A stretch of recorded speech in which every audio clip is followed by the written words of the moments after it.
Okay, let's unpack one of the most compelling and honestly strangest phrases Paul ever wrote. It's a beautiful, weighty piece of scripture that, on its surface, sounds a little archaic to modern ears. Paul, writing to the Philippians, says, "But even if I am being poured out like a drink offering on the sacrifice and service coming from your faith, I am glad and rejoice with all of you." It immediately stops you, doesn't it? Poured out like a drink offering. Whoa. We simply don't use that language to describe our work or our suffering today. But what we discover when we look closely at this phrase in its original context is that Paul chose this specific, ancient, and highly evocative imagery deliberately. He's writing to a church in Philippi, a Roman colony, and he's using their world and the Old Testament to help them visualize his ministry, his suffering, and, crucially, the profound joy he experiences because of their faith. Right, that's the key. This isn't just a lament about his current imprisonment or, impending martyrdom. It's tied directly to their active communal faith and perseverance. He's reaching back to the core liturgical acts of Israel's altar and simultaneously forward to defining the true nature of Christ-like service in their Greco-Roman world. And that gives us our mission for this deep dive. Our goal is to unpack precisely how Paul's life, yielded in apostolic labor and suffering, complements the corporate offering of that believing community, the Philippians' faith, their unity, their service. We are looking for the aha moment where we realize the focus here is not morbid resignation or some kind of spiritual martyrdom complex, but glad participation in what God is doing. And we have a lot of ground to cover because the meaning of that phrase, drink offering, it really hinges on knowing two distinct cultural contexts. We need to look at the Old Testament background wine poured out alongside burnt and grain offerings, and the secular Greco-Roman background where libations to false gods were, well, an everyday thing. Absolutely. Without understanding those two reference points, the metaphor loses its sharp edge. Paul is speaking into both worlds, but he's calling them into a third, Christian reality. So, to really understand the power Paul intends here, we have to start where the Philippians lived, in a Roman colony. For us, a drink offering is a remote idea. For them, the concept of a libation was immediate. It was part of the air they breathed. Philippi was a Roman colony in Macedonia, established by veterans and, fundamentally shaped by imperial customs and laws. The Roman presence meant the idea of a libation, a secular one, at first, was common in daily life. Okay, let's focus on that Roman setting first. The secular libation. What did it signal to people? What was it for? It was an act of civic and religious loyalty.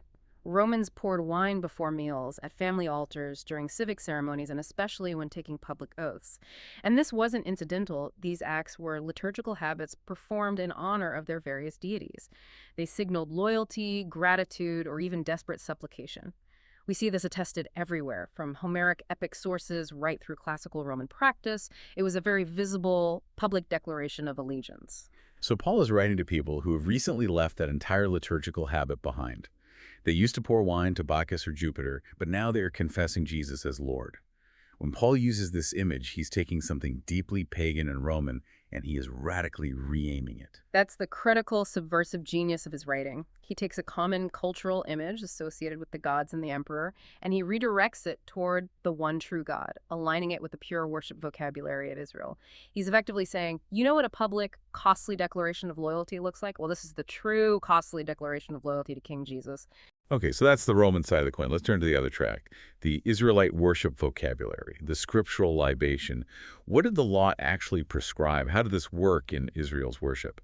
Well, the law established a defined sacred sequence of offerings. It was an ecosystem of worship.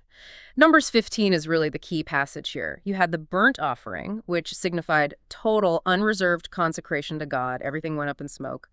Then you had the grain offering, representing daily dependence and thanksgiving for God's provision. And then, concluding the entire act, was the drink offering of wine. The drink offering, or sometimes it's called strong drink, was literally poured out to the Lord. Why was it always at the end? What's the significance of that? That is the absolutely vital detail we must internalize. The libation was never the main sacrifice. It was the completing or crowning act. Imagine a complex meal.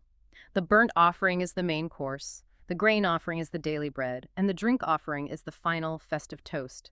A pleasing aroma poured out as a sign of dedication and successful completion.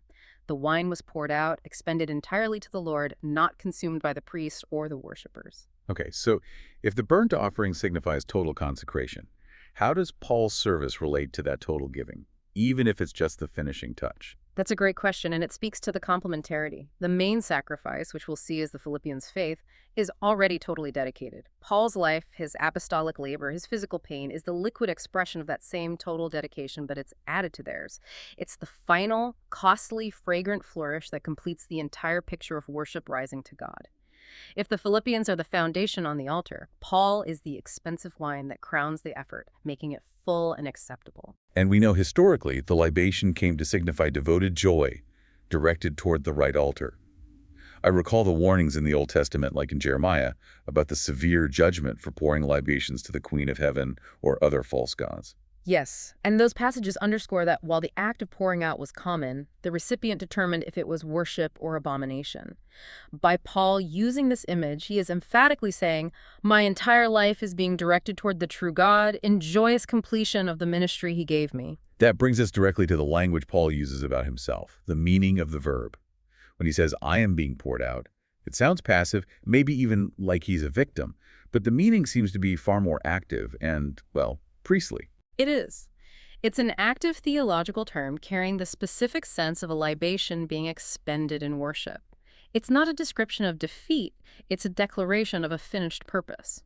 What's so striking is the parallel use he employs near the very end of his life in 2 Timothy, where he says, "For I am already being poured out like a drink offering, and the time for my departure is near." There, he links the pouring out to having fought the good fight, finished the race, and kept the faith. It's the final, glorious expenditure. It sounds like for Paul, the pouring isn't the tragedy of his imprisonment or his impending execution. It's the sign that his mission is complete, that nothing has been held back. His life is fully expended for the sake of the gospel and for the church's stability. Exactly, and that is why the tone is so vital. The tone in Philippians is explicitly joyful. "I am glad and rejoice with all of you." This joy in the face of suffering or expenditure is what marks out a rival allegiance. In a city like Philippi, where public libations honored emperors promising fleeting peace and security, Paul's gladness centers on the exalted Jesus. His joy is the aroma of worship, challenging the empire's demands for loyalty by showing that true life is found in being expended for Christ. That perfectly sets up the final piece of this historical puzzle, the pairing of sacrifices, the altar pattern. We need to clearly define what the two parts of the offering are in Philippians 2.16. The setting of the letter gives us a clue. We know the church had already sent Paul a generous financial gift. In fact, he called it a fragrant offering, an acceptable sacrifice, pleasing to God in Philippians chapter 4. That was a sacrifice of resources. But chapter 2, verse 17 is different. It links Paul's pouring out to the Philippians' sacrifice and service coming from your faith. Precisely. In chapter 2, the congregation's sacrifice and service is their persevering faith expressed in obedience, in unity, and in witness. This is the substantial primary act of worship, the main altar offering. This is their corporate life of faith. And Paul's life and sufferings, his expenditure, are the libation poured on that primary offering. Yes, it perfectly mirrors the Old Testament pattern. First, the main sacrifice is on the altar, the consistent, difficult obedience and unity of the congregation. Then, the wine, Paul's poured out life, crowns it, making the combined act ascend to God as complete worship. This image shows partnership in the most profound way. Paul's suffering enhances and glorifies the already present foundational faith of the Philippian community. So that means we have to be careful not to over-focus on Paul's pain as the only important thing. This elevates the congregational steadfastness as the essential central act of worship. It does. It connects his apostolic labor directly to their spiritual flourishing. And it affirms that all of it, the congregational obedience and the apostolic suffering, rises to God as a pleasing aroma. The two parts are relational. They dignify each other. Okay, now that we understand the metaphor's roots, we can shift to how it functions within the surrounding text of Philippians 2. The entire chapter is framed by the ultimate example of self-emptying, the famous Christ hymn. The Christ hymn is the absolute gravitational center of the letter. It sets the trajectory for all subsequent Christian behavior, including Paul's own. It is the anchor, Christ's obedience. Would you take us through that trajectory one more time? Of course. We see the eternal Son who, though he is fully God, does not cling to equality with God. Instead, he completely empties himself, takes the form of a servant, is born in human likeness, and becomes obedient to the ultimate extent, death, specifically the humiliation of death on a cross. This incredible descent is then matched by the Father's response. Christ is highly exalted, receiving the name above all names. This descent and ascent story is the ultimate model for the community's humble sacrificial service. And Paul uses that model to issue a very active command to the church in Philippians 2:12. He tells them to work out your salvation with fear and trembling. That sounds like tremendous pressure, but he immediately balances it with the means. That tension is the theological engine of the entire passage. The human effort is real. They are commanded to work out, to consistently implement and live out the reality of the salvation that God has already worked in them. This requires active, conscious effort, fueled by reverence, the fear and trembling. But the ability to perform that effort is grounded entirely in God's prior work. Precisely. Verse 13 provides the means. For it is God who works in you to will and to act in order to fulfill his good purpose. The capacity to desire holiness, the will, and the capacity to execute that holiness, the act, both originate with God through the Spirit. The Spirit's inner operation makes sacrificial living possible. Our effort is the response. God's grace is the power source. So the command, work out your salvation, is not a standalone statement demanding self-sufficient effort. It's a command to cooperate with God's ongoing, internal, effectual work. It's the Christian paradox. We work because God is working. We don't work in order to make God work. That powerful inner operation then leads to the tangible fruit of obedience, Yeah. described in verses 14 to 16. And the fruit Paul focuses on first is astonishingly simple attitude. Yes. The result of allowing God to work in you is intensely practical and relational. Obedience means doing everything, all those tasks of life, community, and service, without grumbling or arguing. This is a conscious historical contrast, pointing back to Israel's wilderness failures, where complaining defined their relationship with God and led to judgment and delay. Right, so grumbling is essentially saying, I do not trust God's good purpose that you are working to fulfill. Verse 13. It is the rejection of fear and trembling, the opposite of reverent awe. By rejecting grumbling, they set themselves on a totally different path from the wilderness generation, and the result is monumental. They may be blameless and pure, shining like stars in the sky as you hold firmly to the word of life. That image of shining like a star is so compelling. In a dark, twisted generation, as the text describes it, their faithful, unified, non-complaining community life is literally their testimony. Their perseverance is their sacrifice. When people in Philippi look at this community, which is unified, serving without complaint, and holding fast to a message about an exalted crucified man, that integrity shines brightly against the darkness of Roman politics and pagan decadence. Their faithfulness in the mundane makes their testimony brilliant. And it is this congregational steadfastness that Paul connects his own future rejoicing to. His own hope, his longing to boast on the day of Christ, is tied directly to their perseverance. If they hold fast, his labor hasn't been in vain. And that leads us directly to the priestly equation revisited in Philippians 2:17. Paul inserts himself into this narrative of their obedience in a distinctly priestly way, but one that subordinates his role to theirs. Okay, let's nail down the structure of that verse again, because it's the core of the metaphor. Absolutely essential. The structure clearly identifies the church's faith, expressed in obedience as the altar offering, the primary substance of worship. Paul's suffering service, the being poured out, is the wine poured on top, the complementary crowning act. So if the Philippians stop offering their sacrifice, if they start grumbling, arguing, or losing their grip on the word of life, then Paul's libation is poured onto nothing. That's the high stakes. This structure protects the dignity of the parts. It affirms that the congregation's corporate steadfastness is essential worship. The apostle's suffering is the costly crown, but the steadfastness of the local body is primary. It guards against a celebrity fixation where the congregation merely watches the leader perform the sacrifice. God delights in a people who hold fast the word of life together, and Paul is glad to be expended in service to that end. This metaphor fits perfectly within Paul's wider sense of his calling. He often uses this priestly language in his ministry, treating his work as a liturgical act. He does. Consider Romans 15, where he explicitly calls the gospel a priestly service, aiming to make the Gentile nations themselves an offering sanctified by the Holy Spirit. His entire life, his travels, his imprisonment, his teaching, is framed as a liturgical act presented to God. And this isn't just for apostles. This is an outworking of the general call for all believers to present their bodies as a living sacrifice. Right. But in Philippians, that living sacrifice is specifically expressed through unity, humility, and witness without complaint in a hostile environment. Paul's libation, his ministry, is simply the most intense, costly, and perhaps final form of that general sacrifice, demonstrating the ultimate extent of self-giving.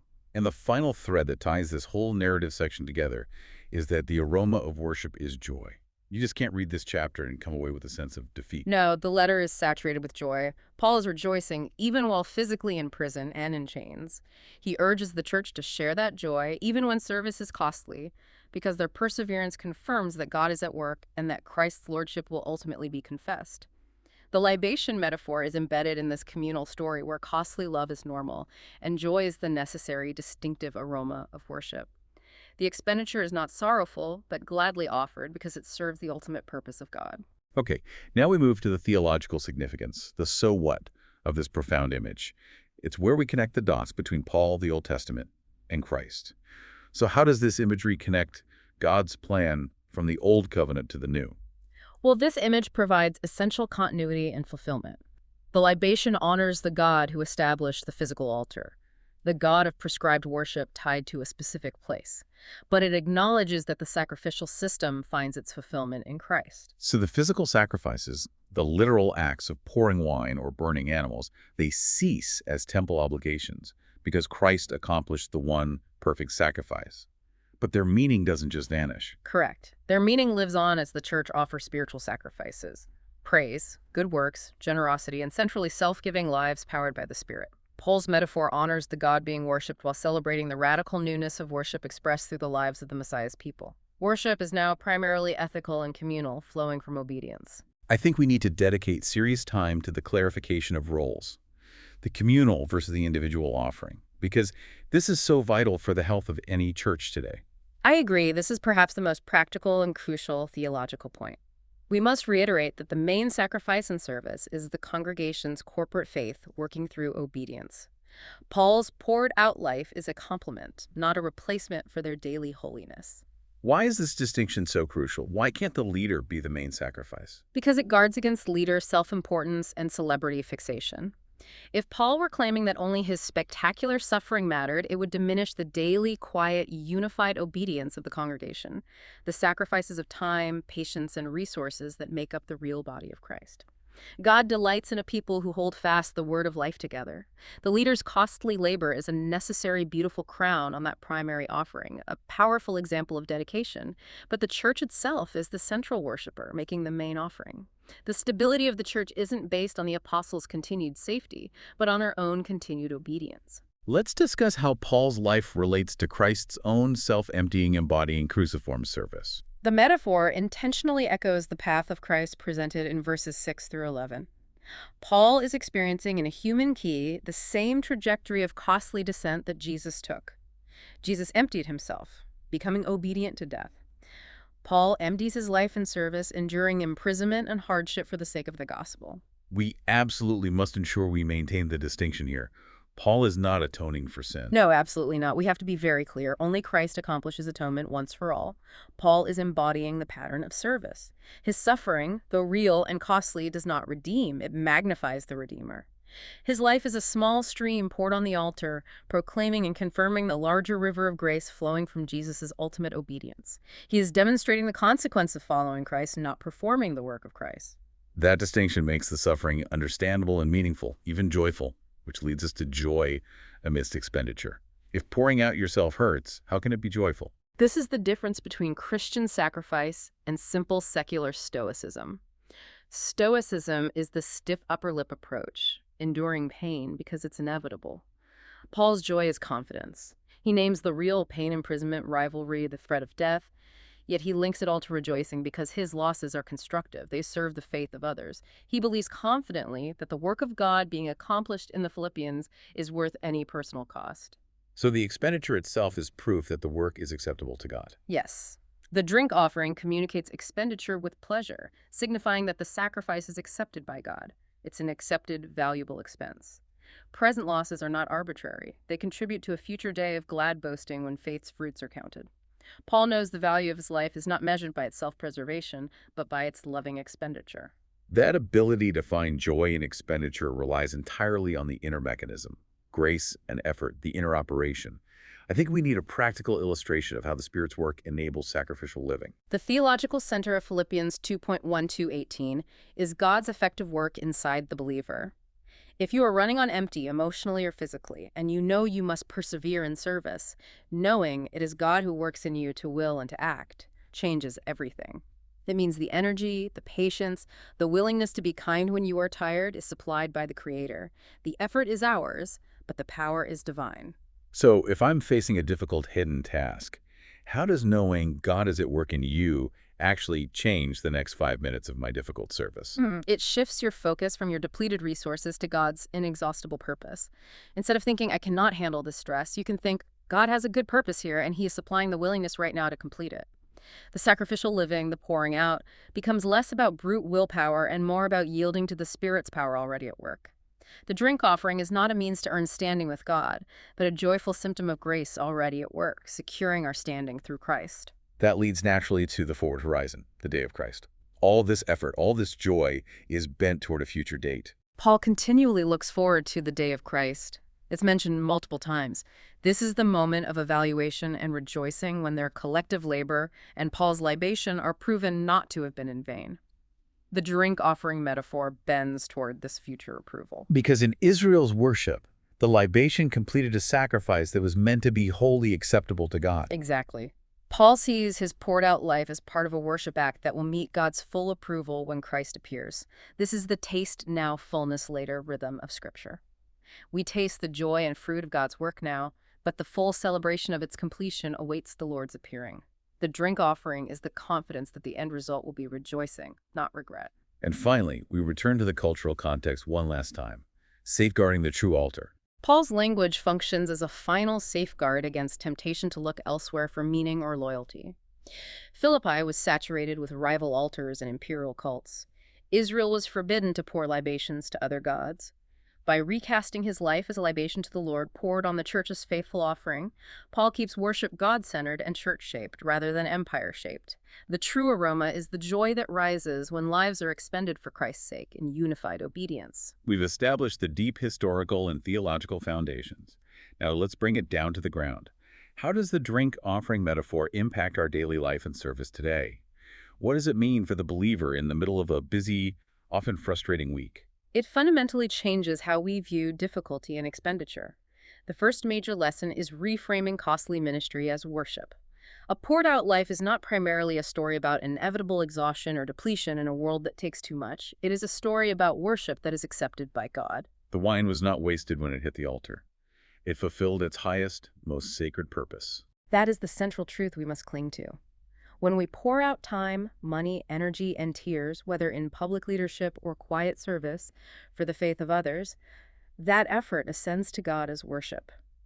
We must measure the worth of our time not by the world's metrics of efficiency or profitability, but by Paul's measure. How much did I keep for myself is replaced by how much did God receive through my love for His people.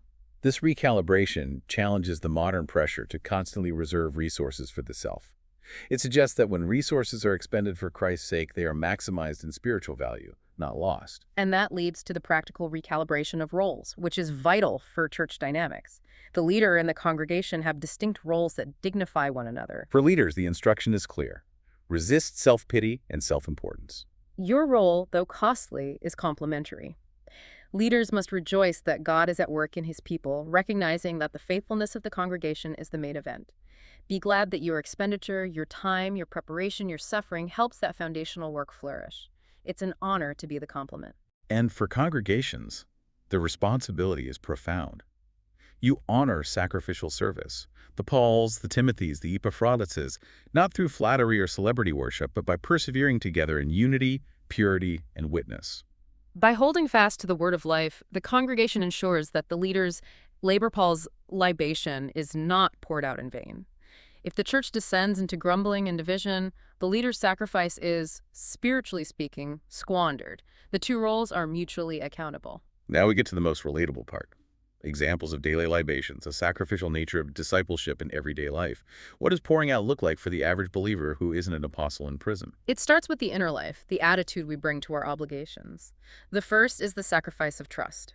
Doing all things without grumbling is hugely sacrificial because it requires consistently trusting God's good purpose when circumstances are discouraging, when you feel overlooked, or when the task is mundane and repetitive. I think we underestimate how costly that is. To choose gratitude and obedience when your feelings are screaming complaint takes real energy. It absolutely does. That refusal to complain is a powerful, costly act of trust directed to the right altar. Then there's the sacrifice of effort. Working out salvation with reverent awe is sacrificial because it rejects two errors: spiritual passivity, thinking God will do everything while we wait, and presumption, thinking we can do it all in our own strength. It requires constant, obedient, humble effort, relying on the divine engine within you. And finally, the sacrifice of identity. Holding firmly to the word of life often costs status, convenience, or safety in a competitive or hostile environment. It means fastening our identity to a message that the world frequently rejects, whether that's standing firm on a moral issue, taking less financial gain for ethical reasons, or simply dedicating time to service that could be used for worldly advancement. When we lose status or convenience for the sake of the gospel, we are pouring out a libation of allegiance that God receives with pleasure. That is a wonderful framework for measuring the worth of difficult, often hidden labor. Let's take that pastoral case study now and flesh it out. Consider the believer who is faithfully caring for an aging parent, who requires constant attention and sacrifice, while also serving quietly in the local church, maybe running the hospitality ministry or teaching toddlers. The hours are long, the exhaustion is real, the labor is emotionally and physically draining, and there are no public accolades. The emotions are raw, they feel drained, running on empty. In that moment of deep fatigue, how does the drink offering metaphor dignify that hidden work?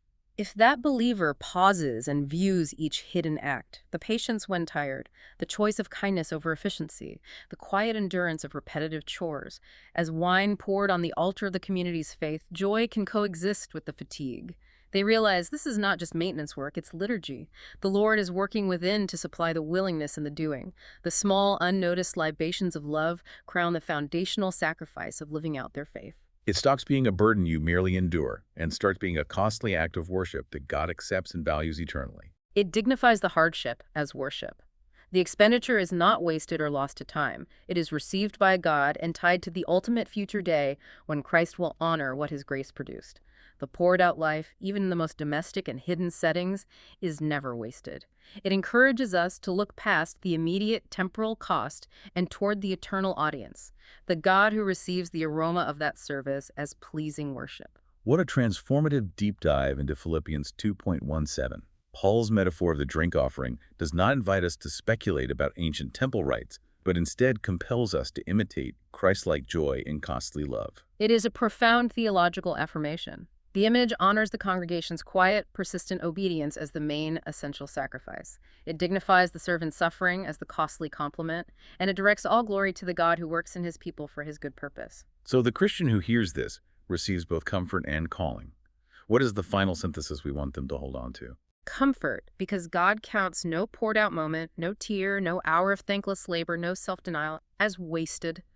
He weaves it into worship that pleases him. And calling, because we are summoned to live without grumbling, to hold fast the word of life, and to be profoundly glad if our personal losses and expenditures strengthen another's faith. Let's end with the concluding passage that frames this entire discussion, Paul's powerful invitation. But even if I am being poured out like a drink offering on the sacrifice and service coming from your faith, I am glad and rejoice with all of you, so you too should be glad and rejoice with me. The encouragement here is vital. Your poured out moments are accepted worship. They are precious to God. And the calling is to embrace that joy, knowing that your foundational obedience, your main altar offering, is what the Lord truly delights in, and he will finish the work he started in you. For our final provocative thought for you to mull over, the drink offering is a fragrant testimony that the God who saved us is still at work in us, moving us to will and to act until the day of Christ when our shared joy will be full. How does knowing your current labor, however costly and unseen, is headed toward Christ's ultimate approval and communal rejoicing, change how you approach the next difficult service, the next moment of patience, or the next sacrifice of time today? May the Lord give you strength for the costly service he has called you to, and may his grace enable and reward every act of sacrificial love. May you be filled with the joy of the Lord in your pouring out until the day of Christ when your full joy will be perfectly realized.